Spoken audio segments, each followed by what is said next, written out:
Pengertian riba. Riba menurut bahasa bermakna tambahan. Riba menurut syara adalah menukar sesuatu dengan sesuatu yang lain yang tidak diketahui kesamaannya di setiap ukuran syar'i pada waktu transaksi atau dengan menunda penyerahan kedua barang yang ditukar atau salah satunya. Ada beberapa pendapat dalam menjelaskan riba. Namun, secara umum terdapat benang merah yang menegaskan bahwa riba adalah pengambilan tambahan baik dalam transaksi jual beli maupun pinjam meminjam secara batil atau bertentangan dengan prinsip muamalah dalam Islam. Terdapat beragam pengertian riba dari beberapa literatur fikih mazhab sebagaimana dituliskan berikut. Riba adalah akad atas iwat atau pertukaran tertentu atau seperti emas, perak, gandum, tepung, kurma, garam, dan sebagaimana tersebut dalam hadis Nabi Muhammad SAW yang tidak setara atau seimbang dalam tinjauan syariat. Sama ada itu dilakukan ketika barakhot maupun salah satu pihak terlambat menyerah terimakan objek transaksinya. Definisi lainnya tentang riba dalam kitab fikih Islam yaitu riba adalah tambahan atau falt yang diprasyaratkan dengan tanpa adanya iwat atau takaran yang setara dengan senilai yang diperbolehkan menurut syariat bagi seorang yang bertransaksi muawadah atau barter atau jual beli ataupun pertukaran. Sedangkan ahli bahasa Al-Raghib Al-Isfahani dalam karyanya Al-Mufradat fil Ghorbi Al-Quran memaknakan riba sebagai riba merupakan tambahan atas harta pokok atau modal. Ketiga jenis definisi di atas pada dasarnya menggambarkan bentuk dan macam-macam riba, di mana riba bisa terkena pada perkara hutang piutang atau yang sangat jamak terjadi di tengah masyarakat. Namun, riba juga sangat mungkin terjadi dalam hal pertukaran atau muawadah dan jual beli. Karenanya ketiga definisi di atas dipilih dari berbagai literatur fikih Islam karena diyakini sangat representatif atau mewakili.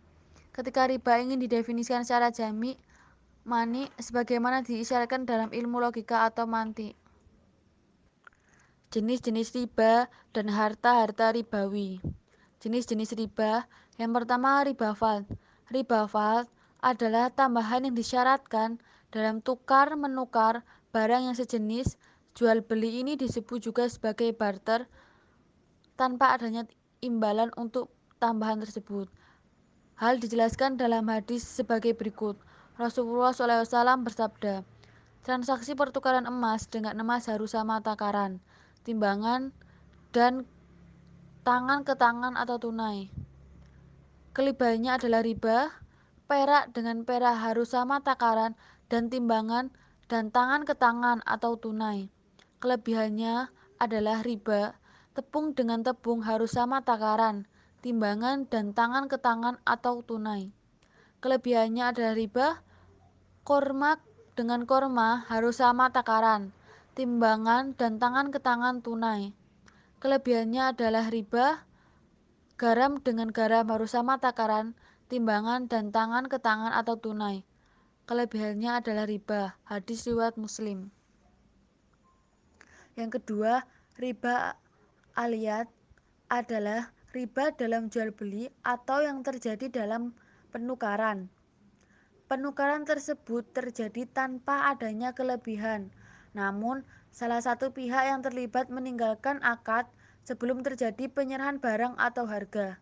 Dalam suatu hadis Rasulullah bersabda, jangan kamu bertransaksi 1 dinar dengan 2 dinar, 1 dirham dengan 2 dirham, 1 sah dengan 2 sah, karena aku khawatir akan terjadinya riba atau al-rama.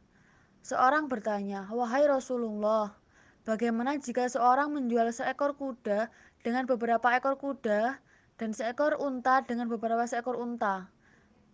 Jawab Nabi SAW, tidak mengapa, asal dilakukan dengan tangan ke tangan atau langsung. Hadis riwayat Ahmad dan Tabrani. Yang ketiga, riba nasiah adalah tambahan yang disebutkan dalam sebuah perjanjian pertukaran barang atau muqayadah atau barter sebagai imbalan atas ditundanya suatu pembayaran. Riba jenis ini hukumnya sangat jelas. 4. Riba hard adalah riba dalam utang piutang, yaitu dengan mengambil manfaat atau tingkat kelebihan tertentu yang diisyaratkan kepada penerima utang atau muhtarid. 5. Riba jahiliyah. Riba ini merupakan penambahan utang lebih dari nilai pokok dalam utang piutang karena penerima utang tidak mampu membayar utangnya secara tepat waktu. Harta ribawi. Harta ribawi yang tidak boleh dipertukarkan secara langsung apabila berbeda ukuran lantaran berbeda kualitas, hanya terbatas pada benda tertentu saja, yang umumnya disepakati para ulama termasuk ke dalam al-mal aribawi setidaknya 6 jenis barang. Keenam barang itu adalah emas, perak, gandum, terigu, kurma, dan garam. Dalil sesuai yang disebutkan di dalam hadis Nabi SAW dari Ubadah bin Samit berkata bahwa Rasulullah SAW bersabda, emas dengan emas, perak dengan perak, gandum dengan gandum, terigu dengan terigu, kurma dengan kurma, garam dengan garam, harus sama beratnya dan tunai.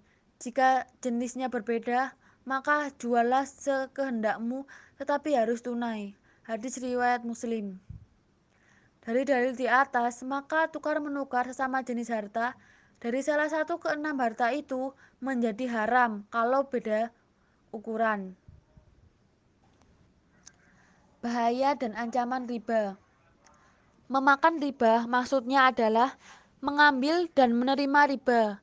Tidak hanya terbatas pada menggunakannya untuk makan, tetapi juga untuk membeli pakaian dan lainnya. Ulama mengatakan bahwa pemakan riba nanti ketika bangkit dari kubur, jalannya sempoyongan. Allah berkata, berkebalikan dengan pikiran manusia. Allah memusnahkan atau menghancurkan keuntungan riba padahal dianggap baik oleh manusia. Pikiran manusia, jika meribakan uangnya, maka akan mendapatkan tambahan. Akan tetapi Allah mengatakan akan menghancurkannya. Pikiran manusia, jika menyedekahkan hartanya, maka akan membuat berkurang. Akan tetapi Allah mengatakan akan menyuburkan sedekahnya. Seperti hadis berikut telah menceritakan kepada kami Abdul Aziz bin Abdullah, telah menceritakan kepada kami Sulaiman dari Saur bin Zaid, dari Abdul Ghais, dari Abu Hurairah, dari Nabi SAW bersabda, jauhilah 7 dosa besar yang membinasakan. Para sahabat bertanya, ya Rasulullah, apa 7 dosa besar yang membinasakan itu? Nabi menjawab, menyekutukan Allah, sihir, membunuh jiwa yang Allah haramkan tanpa alasan yang benar, makan riba, makan harta anak yatim, lari dari medan perang, dan menuduh wanita mukmin baik-baik melakukan perzinahan. Hadis ini memiliki penguat sebagai berikut. Sahih Muslim 129, Sunan Abu Daud 2490, Sunan Nasai 3611. Menjauhi itu lebih dari sekedar meninggalkan, yakni juga meninggalkan setiap sarana yang mengantarkan ke hal itu. Memakan riba larangannya adalah mutlak. Memakan harta anak yatim terlarang jika zolim. Misalkan orang tuanya miskin, maka hal itu boleh terutama bagi ibu. Jika suaminya meninggal, lalu pembagian warisnya tidak tepat atau ibu mendapat warisan berlebih. Ibu itu berarti atau berpotensi memakan harta anak yatim. Hal ini juga menunjukkan pentingnya pembagian warisan dengan tepat.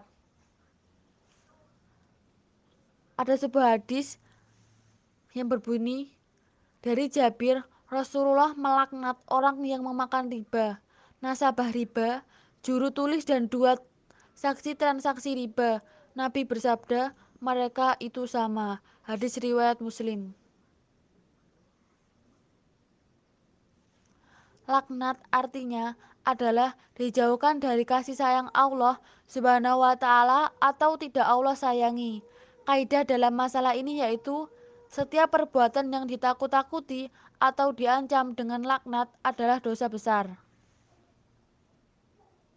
Ada sebuah hadis yang berbunyi dari Abdullah bin Mas'ud, Nabi bersabda, riba memiliki 73 pintu.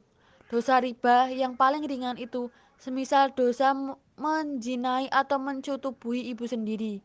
Hadis riwayat Hakim.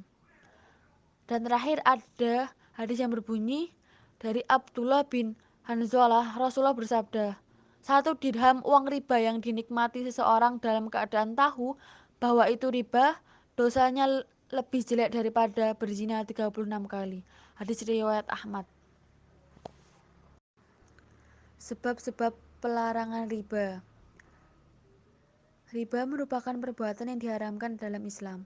Allah dan Rasul-Nya serta umat muslim telah sepakat akan keharaman riba.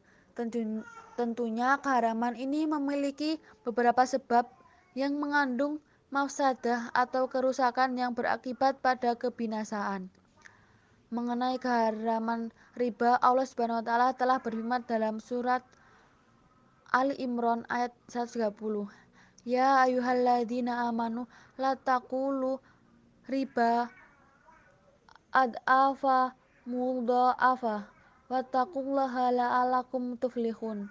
Artinya, hai orang-orang yang beriman, janganlah kamu memakan riba dengan berlipat ganda dan bertakwalah kepada Allah supaya kamu mendapat keberuntungan. Quran Surat Ali Imran 130. Begitupun dalam hadis Nabi Muhammad SAW telah disebutkan mengenai keharaman riba. Emas dijual dengan emas, perak dijual dengan perak, gandum dijual dengan gandum, syar'i atau sejenis gandum dijual dengan syar'i. Kurma dijual dengan kurma, dan garam dijual dengan garam. Takarannya sama rata dan dibayar dengan kontan. Siapapun yang menambah atau meminta tambahan maka ia telah melakukan riba. Hadis riwayat Muslim. Imam Ar-Razi memaparkan sebab mengapa Islam melarang transaksi riba. Di antaranya ada 4 alasan yang menjadikan transaksi riba dilarang dalam Islam. Pertama, merampas kekayaan orang lain. Yang kedua, merusak moralitas. Yang ketiga, melahirkan kebencian dan permusuhan. Keempat, yang kaya semakin kaya dan yang miskin akan semakin miskin. Sekian presentasi dari saya. Bila ada salah kata, saya mohon maaf yang sebesar-besarnya. Wassalamualaikum warahmatullahi wabarakatuh.